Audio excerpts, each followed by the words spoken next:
When thinking of Asian superpowers, people automatically think of Japan, Korea, and China. But shocking to most, one of the highest-ranked economies in Asia is actually Indonesia. Located between the continents of Greater Asia and Australia, as well as between the Indian and Pacific Oceans, Indonesia has been dubbed the Emerald of the Equator. The beauty and power of this overlooked country now boasts to be a shining example of what a true hidden gem can achieve. In this video, we'll go over Indonesia, its quickly growing economy, and its huge potential to become one of the world's strongest and most surprising forces in the world.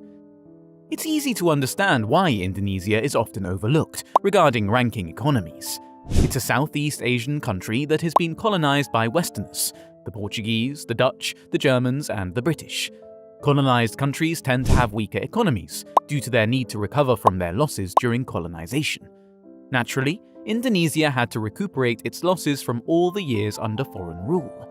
From its year of independence in 1945 until before the introduction of the new order in the 1960s, Indonesia's economy was deplorable, to say the least. The colonization of foreign forces heavily impaired Indonesia's production and export of rubber and oil. Following this, Indonesia's attempt to quickly repair economic conditions was macroeconomic solutions, while ignoring microeconomic problems, resulting in inflation, poverty, and hunger. Fortunately, the years after the 1960s were the turning point. The New Order administration, led by then-President Suharto, was put into effect and stabilized the currency, decreased inflation, and attracted foreign aid and investment. They solely focused on revitalizing the economy while enforcing strict laws which improved the country's overall organization. The reforms in the country's policies in the 1980s resulted in an even better rise in the economy. In fact, from 1989 to 1997, Indonesia's economy was growing at an amazing rate of 7% during this time frame. While the 1997 Asian financial crisis didn't spare Indonesia, the country was quick to its feet and continued its economic growth. While Indonesia's GDP has seen an upward trajectory since the 1980s, its growth in the 21st century is what's most impressive. Sitting at a GDP of $986.8 billion in 2000, Indonesia is projected to have a GDP of $5,800.6 billion by 2027. Much of Indonesia's 21st century success in economics can be attributed to their 20-year development plan spanning from 2004 to 2024. This development plan, called the RPJMN, which translates to National Medium-Term Development Plan in English, is segmented to one 20-year long-term development plan as well as 4 5-year medium-term development plans, each with different development priorities. For example, in terms of environment, the 2015 to 2019 RPJMN focused on developing renewable and sustainable resources, while the current 2020 to 2024 RPJMN focuses on addressing deforestation, forest degradation, and other environmental concerns. Each medium-term RPJMN builds upon the previous one in order to have a methodological process of advancement in their economy. Unlike other countries where there is a clear sector that does the heavy lifting for the country's GDP, like manufacturing for China or petrol for Middle Eastern countries, Indonesia's rise in their economy is thanks to multiple sectors of their economy performing well. Manufacturing is the biggest contributor to Indonesia's economy, which is responsible for around 20% of the country's GDP. Textiles and garments, food and beverages, electronics, automotive, and chemicals are the most mass-manufactured industries in Indonesia. In fact, Indonesia is currently the 10th largest manufacturing nation in the world. In addition, manufacturing employs 1/5 of Indonesia's working age, employing about 25 million workers.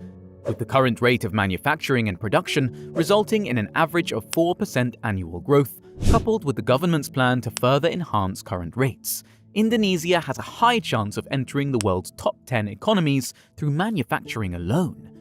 Despite the success of their manufacturing sector, agriculture still makes up a huge chunk of the country's economy, making up around 14.43% of the country's economy.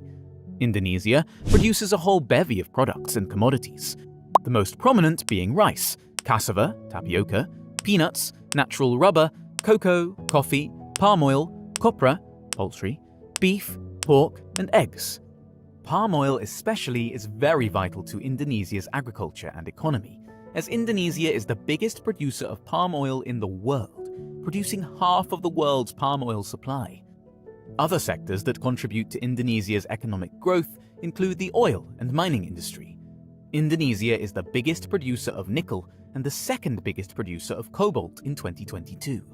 While a lot of Indonesia's economic success is attributed to laws, politics, as well as the previous and current administration's governance, geographic, political, and geopolitical features also lend themselves to Indonesia's success.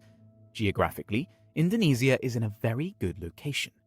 As mentioned earlier, Indonesia sits right between Greater Asia and Australia, as well as the Indian and Pacific Oceans, making Indonesia a sensible trade route for surrounding countries. As the largest archipelagic country in the world, it only makes sense that Indonesia capitalizes on its own geostrategic advantages by establishing itself as the world's maritime axis.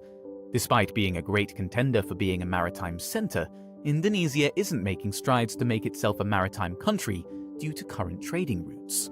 Also, another reason why Indonesia has quietly risen as a top Asian superpower is the fact that Indonesia is the de facto leader of ASEAN, which is the Association of Southeast Asian Nations.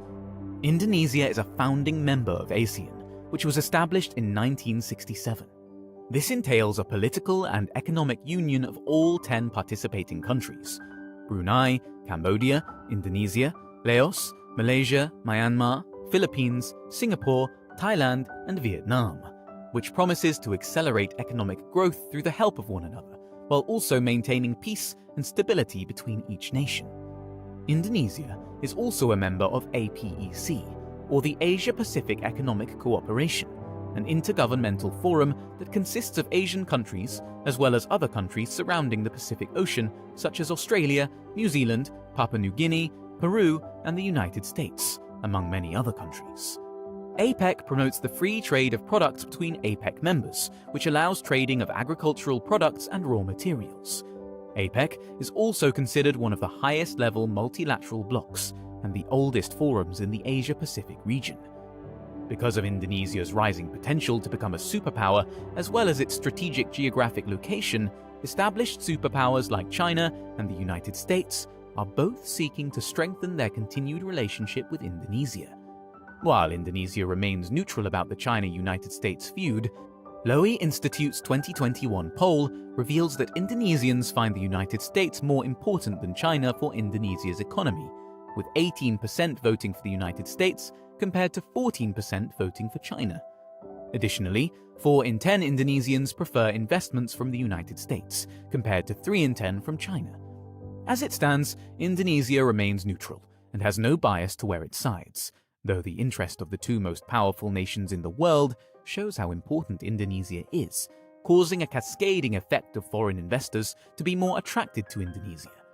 Indonesia had a roaring 2022, with an economic boom of 5.3%, the highest since 2013, and it looks like the country's economic streak has no end in sight. Indonesia remains the world's top producer of nickel and palm oil, and the second best to many other products. While the Indonesian government states that 2023 might not be as strong of an increase like 2022, the government is still positive that a 5% increase is possible for 2023. Indonesia is still on track to fulfilling its 20-year RPGMN plan, in hopes of fully realizing the goal of the plan, with outlooks looking positive given the current state of the growth of the country's economy. Needless to say, Indonesia has earned its rightful place at the top spot of the ASEAN economy rankings, and is headed to be one of the top 10 economies not just in Asia, but across the whole world as well.